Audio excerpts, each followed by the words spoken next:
రవితేజ సినిమాలంటే ఒకప్పుడు minimum guarantee. చాలాసార్లు ఇది రుజువైంది. కానీ అప్పుడప్పుడు లెక్క తప్పుతుంది. సంక్రాంతి బరిలో నిలవాల్సిన రవితేజ ఈగల్ సినిమా వాయిదా పడిన విషయం తెలిసిందే. ఒకేసారి 5 సినిమాలు విడుదలైతే థియేటర్ల సమస్యతో పాటు కలెక్షన్స్పై ప్రభావం పడుతుందని ఈ నిర్ణయం తీసుకున్నారు. ఇప్పుడు సోలోగా ఫిబ్రవరి 9న రవితేజ నటించిన ఈగల్ సినిమా ప్రేక్షకుల ముందుకు వచ్చింది.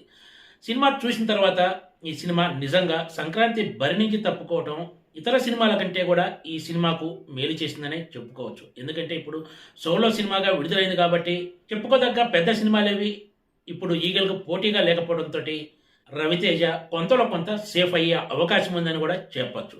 భారీ అంచనాలతో విడుదలైన రవితేజ గత సినిమా టైగర్ నాగేశ్వరరావు బాక్సాఫీస్ వద్ద పెద్దగా ప్రభావం చూపించలేకపోయిన విషయం తెలిసిందే. దీంతో ఆయన ఫ్యాన్స్ ఈగల్పై భారీ అంచనాలే పెట్టుకున్నారు.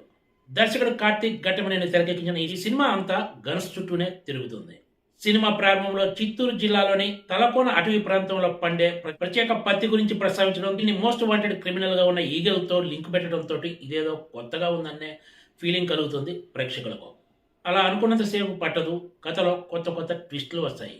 ఫస్ట్ పత్తి, తర్వాత బాక్సైట్ వ్యవహారం, చివరకు గన్స్ దగ్గరకు వెళుతుంది కథ. ఆయుధాలు అర్హుల చేతిలో ఉండాలి తప్ప అనర్హుల చేతిలోకి వెళితే ప్రపంచమే ప్రమాదంలో పడుతుందనే సందేశంతో దర్శకుడు ఈ సినిమాను తెరకెక్కించారు. అమెరికాలో తరచూ చోటు చేసుకునే సంఘటనలు దృష్టిలో పెట్టుకుని ఆయన ఈ సినిమా కథ రాసుకున్నట్లు కనిపిస్తుంది. రవితేజ ఈగల్ సినిమాలో న్యూ లుక్ లో కనిపిస్తారు. ఈ తరహా పాత్రలు ఆయనకు కొట్టిన పిండే కావడంతో అలా అలవోకగా చేసుకుంటూ పోయారని చెప్పొచ్చు.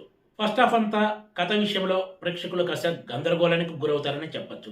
అసలు కథ సెకండ్ హాఫ్ లోనే ప్రారంభమవుతుంది. సినిమాలో ప్రేక్షకులను ఆకట్టుకునే అంశాలు ఏమైనా ఉన్నాయంటే క్లైమాక్స్ లో వచ్చే జీప్ ఫైట్ తో పాటు అమ్మవారి విగ్రహం సీన్ హైలైట్ గా నిలుస్తాయని చెప్పొచ్చు. ఈగల్ సినిమా చూసిన ప్రేక్షకులకు అసలు ఈ సినిమాలో హీరోయిన్ ఉందా అన్న సందేహం రాకమానదు. ఎందుకంటే హీరోయిన్ ఎంట్రీ సెకండ్ హాఫ్ ప్రారంభమైన కొద్దిసేపటి తర్వాత కానీ ఉండదు. రవితేజ హీరోయిన్ కావ్య తాపర్ల లవ్ ట్రాక్ కూడా అంతగా ఆకట్టుకునేలా ఏమీ లేదని చెప్పొచ్చు. అనుపమ పరమేశ్వరన్ ఈగల గురించి తెలుసుకునే జర్నలిస్టు పాత్రలో కనిపిస్తుంది. చాలా రోజుల తర్వాత ఈ సినిమాలో నవదీప్కు స్క్రీన్ స్పేస్ ఎక్కువ దక్కిందని చెప్పొచ్చు.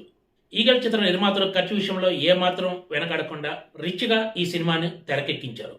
మొత్తం మీద ఈగల్ సినిమా రవితేజకు ఓ రొటీన్ సినిమాగానే మిగులుతుందనే చెప్పాలి. Please subscribe TGTV.